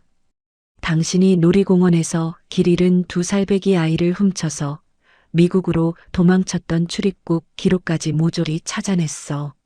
쏟아지는 폭우 속에서 터져나온 끔찍한 진실에 경호원들조차 경악하며 웅성거리기 시작하는 게 아니겠어요? 천벌을 받을 악마 같은 여자야. 당신이 훔친 그 아이가 바로 우리 어머니가 평생을 찾아 헤맨 친아들 준호라고. 태준의 폭포수 같은 진실 폭로는 여기서 끝이 아니었습니다. 그는 1년 전 끊어진 브레이크 오일 선 사진을 오미란의 얼굴 앞까지 들이밀었죠. 2억 원을 받고 도련님 차의 브레이크를 끊어버린 정비소 사장. 내가 오늘 직접 구속시켰어. 태준의 살기 어린 목소리가 비수를 꽂듯 이어졌습니다. 가짜 아들이 그룹 후계자가 될까봐 휠체어에 영원히 주저앉히라고 지시한 당신 통화 녹음 파일도 이미 검찰청에 다 넘겼다. 가장 믿었던 엄마가 자신을 불구로 만들었다는 끔찍한 진실이 마침내 세상에 폭로되었어요. 오미라는 사시나무 떨듯 온몸을 덜덜 떨며 표독스러운 얼굴로 악을 쓰기 시작했습니다. 아, 아니야. 저 미친놈이 지금 헛소리하는 거야. 당장 저놈 입 틀어막지 못해. 하지만 이미 완벽한 물증 앞에서 그녀의 발악은 허공을 맴도는 비참한 비명일 뿐이었죠. 건장한 경호원들마저 끔찍한 진실에 질려 누구 하나 섣불리 나서지 못하고 뒷걸음질을 쳤습니다. 태준은 차갑게 코웃음을 치며 굳게 닫혀있던 앰뷸런스 뒷문을 거칠게 열어젖혔어요. 그 안에는 구속복에 묶인 채 모든 진실을 들어버린 민우가 넋을 잃고 앉아 있었습니다. 민우의 두 눈동자는 충격과 배신감으로 당장이라도 터져버릴 것만 같았습니다. 32년의 세월 동안 자신을 속이고 다리까지 망가뜨린 원수가 바로 저 여자였다니요. 숨을 헐떡이는 민우를 향해 정의가 피투성이가 된 발을 이끌고 한 걸음씩 다가갔습니다. 앰뷸런스 바닥에 엎드린 정의는 덜덜 떨리는 두 손으로 무언가를 조심스럽게 꺼내어 내밀었어요. 그것은 아까 소각장의 끔찍한 불길 속에서 맨손으로 건져낸 까맣게 타버린 낡은 나무 호루라기였습니다. 핏물과 빗물이 뒤섞인 호루라기가 민우의 무릎 위로 툭 하고 떨어졌죠. 도련님, 아니 내 새끼 준호야. 엄마가 널 너무 늦게 찾아서 정말 미안하다. 정의에 찢어지는 듯한 오열이 민우의 귓가를 처절하게 때렸습니다. 민우는 묶인 몸으로 고개를 숙여 무릎에 떨어진 반쪽짜리 호루라기 안쪽을 멍하니 바라보았어요. 불에 탁까맣게 그을렸지만 기적처럼 남아있는 나무의 틈새로 삐뚤빼뚤한 글씨가 보였습니다. 내 사랑 준호. 그 서툰 5글자를 눈에 담은 순간 민우의 머릿속을 꽉 막고 있던 거대한 댐이 마침내 무너져 내리는 게 아니겠어요? 화광? 하늘이 찢어지는 듯한 천둥 소리와 함께 2살배기 시절의 무의식이 폭발하듯 쏟아져 들어왔습니다. 겁에 질려 울던 자신을 꽉 끌어안아주던 뜨거운 품의 온도, 그리고 귓가에 맴돌던 투박한 3박자의 자장가 선율. 어제 낮발작을 멈추게 했던 그 따뜻한 손길이 바로 자신을 낳아준 진짜 어미의 것이었음을 완벽하게 깨달은 것이죠. 뼈저린 그리움과 사무치는 핏줄의 끌림이 민우의 온몸을 핏빛으로 물들였습니다. 가짜 어미가 심어둔 지독한 세뇌가 남김없이 부서져 버린 완벽한 기억의 부활이었어요. 아, 오미란 이 악마 같은 년아. 민우는 구속복이 찢어질 듯한 기세로 짐승 같은 절규를 토해냈습니다. 휠체어에 앉아있던 그가 상반신의 힘만으로 앰뷸런스 밖을 향해 냅다 몸을 던지는 게 아니겠어요? 질척이는 진흙탕 바닥에 얼굴부터 끔찍하게 처박혔지만 민우는 아픔조차 느끼지 못했습니다. 두 팔이 묶인 채 진흙투성이가 된 민우는 바닥을 꿈틀거리며 오미란을 향해 무서운 저주를 퍼부었죠. 내가 내 다리를 부수고 내 진짜 엄마를 짓밟았어. 널 갈기갈기 찢어서 죽여버릴 거야. 분노로 피를 토하듯 악을 쓰던 민우는 이내 고개를 돌려 바닥에 엎드린 정의를 바라보았습니다. 피와 진흙으로 뒤범벅이 된 진짜 어머니의 그 굽은 등이 너무나도 작고 처절해서 숨이 턱 막혀왔죠. 민우는 묶인 몸으로 진흙탕을 벌레처럼 기어서 기어코 정의의 품 안으로 파고들었습니다. 정의는 화상을 입어 짓무른 맨손으로 돌아온 아들의 얼굴을 미친 듯이 감싸 안았어요. 32년을 돌고 돌아 잃어버린 핏덩이와 늙어버린 어미가 마침내 하나가 된 끔찍하고도 성스러운 재회였습니다. 엄마, 내가 잘못했어. 흑흑, 나를 낳아준 우리 엄마인 줄도 모르고. 민우는 정의의 찢어진 작업복에 얼굴을 파묻은 채 억장이 무너지는 듯한 오열을 터뜨렸습니다. 아니다. 우리 준호가 살아만 있어줘서 고맙다. 내 새끼, 엄마가 다 미안해. 정의 역시 하늘을 향해 통곡하며 아들의 젖은 머리칼을 한없이 쓸어내렸죠. 태준도 그 옆에 무릎을 꿇고 눈물을 흘리며 두 사람을 굳세게 끌어안았습니다.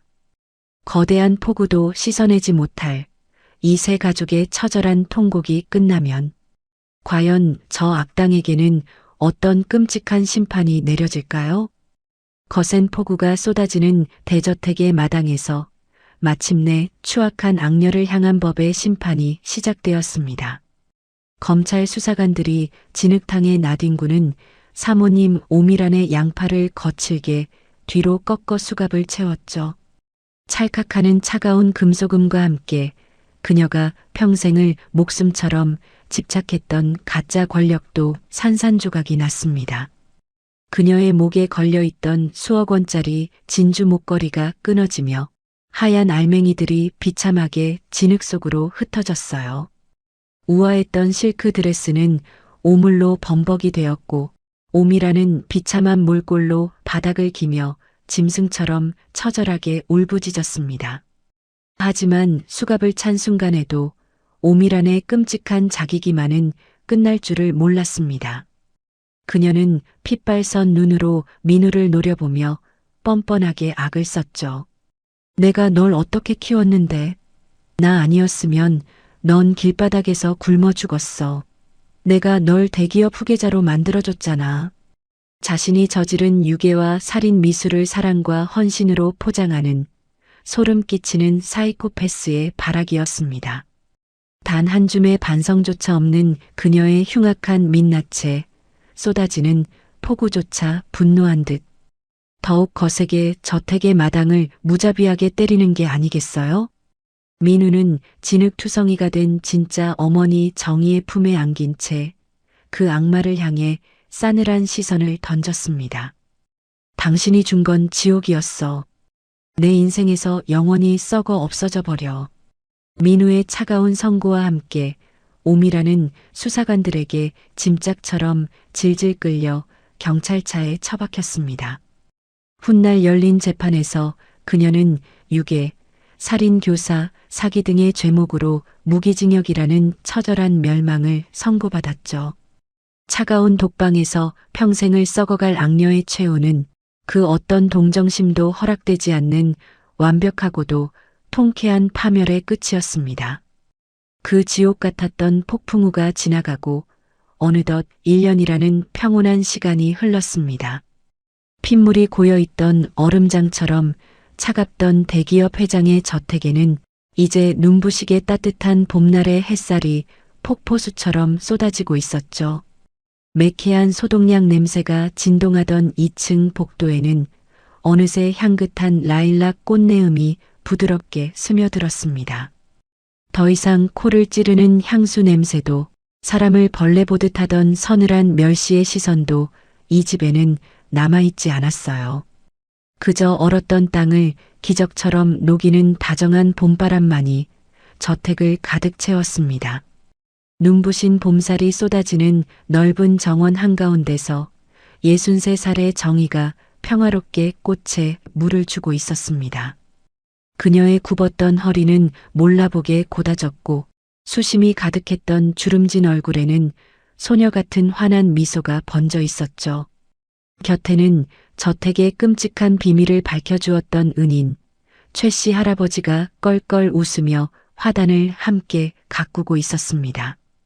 정의의 두 손에는 여전히 까만 화상 흉터가 훈장처럼 남아 있었지만 이제 그 손은 억울한 걸레질 대신 아름다운 생명을 키워내는 세상에서 가장 숭고하고 따뜻한 어미의 손이었습니다. 어머니, 오늘 날씨가 참 좋습니다. 정원을 향해 걸어 나오는 활기찬 목소리의 주인공은 바로 양아들 태준이었습니다. 진실을 밝혀낸 뒤 최고급 의료진의 전폭적인 도움을 받아 기적처럼 끔찍한 희귀병을 이겨내고 건강을 완벽하게 회복한 것이었죠. 핏기없고 창백했던 얼굴에는 생기가 넘쳤고 단정하게 차려입은 검사 정장 위로 찬란한 봄 햇살이 부서져 내렸습니다. 피 한 방울 섞이지 않았지만 어머니를 위해 지옥. 불로 뛰어들었던 그 뜨거운 효심이 마침내 하늘에 닿아 완벽한 보상으로 되돌아온 것이었죠. 그리고 저택의 현관문이 열리며 또 하나의 위대한 기적이 두 발로 땅을 딛고 섰습니다. 1년 전 휠체어에 묶여 절망하던 도련님. 민우가 지독한 재활 훈련을 견뎌내고 스스로 걸어 나온 게 아니겠어요? 가짜 어미가 투여하던 독약 같은 약물을 끊고 진짜 어미의 지극한 간호를 받은 덕분에 마비되었던 하반신의 신경이 기적적으로 살아난 것입니다. 비록 아직은 지팡이를 짚고 걷는 서툰 걸음이었지만 그의 넓은 어깨와 당당한 미소는 32년 전 잃어버렸던 진짜 가족의 찬란한 영광을 완벽히 되찾은 모습이었습니다. 엄마, 태준아. 민우의 다정한 부름에 정희는 쥐고 있던 물뿌리개를 바닥에 내려놓고 두 팔을 활짝 벌렸습니다. 태준과 민우, 두 장성한 아들이 정희의 작고 따뜻한 품으로 달려와 서로를 꽉 끌어안았죠. 민우의 목에는 불에 탔던 흔적을 말끔히 지워내고 장인의 손길로 완벽하게 복원된 나무 호루라기가 소중하게 걸려 있었습니다. 살랑이는 다정한 봄바람을 타고 호루라기에서 맑고 청아한 소리가 울려 퍼졌어요.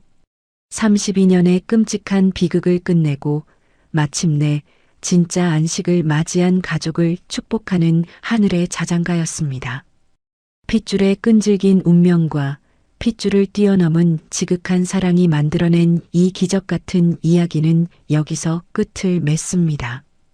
어떤 끔찍한 악의 구렁텅이 속에서도 진실한 사랑과 희생은 결국 봄꽃처럼 찬란하게 다시 피어나기 마련이니까요. 가슴 졸이며 이들의 눈물겨운 여정을 함께 지켜봐 주신 모든 분들의 삶에도 이처럼 눈부시고 따뜻한 봄날의 기적이 찾아가기를 진심으로 기원합니다. 달봄 사연이었습니다.